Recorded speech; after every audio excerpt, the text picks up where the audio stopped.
ఇప్పుడు దొండకాయ ఫ్రై చేసే విధానం. కొంచెం ఆయిల్ వేసేసుకున్నాము, కొంచెం జీలకర్ర,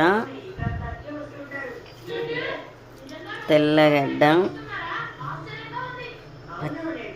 దంచి ఊరికే అట్లా. ఇక్కడ అన్నం కూడా ఉడికిపోయింది, అన్నం కూడా వంచాలి. ఇప్పుడు దొండకాయ ఫ్రై కొంచెం కావాలి. కూర వేగాక దొండకాయలు వేసేద్దాం, దొండకాయ ఫ్రై చేసేద్దాం. ఓకేనా? అన్నం కూడా ఉడికిపోయింది చూసారా. అన్నం వంచాలి, మార్నింగే వండేసుకుంటే, ఎందుకంటే డ్యూటీకి వెళ్తాం కదా, మళ్ళీ మాకు టైం సాలదు. ఈ ఆఫ్టర్నూన్ వచ్చి వండాలంటే ఇప్పుడుండే ఎండలకి అసలు వండలేకపోతున్నాం. ఇప్పుడు దొండకాయలు వేసేద్దాం.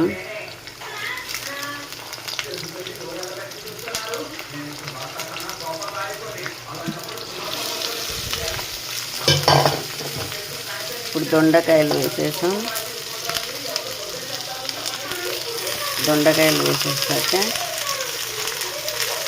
కొంచెం సాల్ట్ కావాలంటే మళ్ళీ చూసేసుకోవచ్చు, ఇబ్బంది అయితే అలా. కొంచెం సాల్ట్ వేసేసుకున్నాం. దొండకాయలు వేగాక శనగల పొడి వేసేసుకుంటే దొండకాయ ఫ్రై రెడీ. అన్నం వంచాలండి. ఊరికే వచ్చి నేను చెట్టు అంటుంది అనుకున్నా.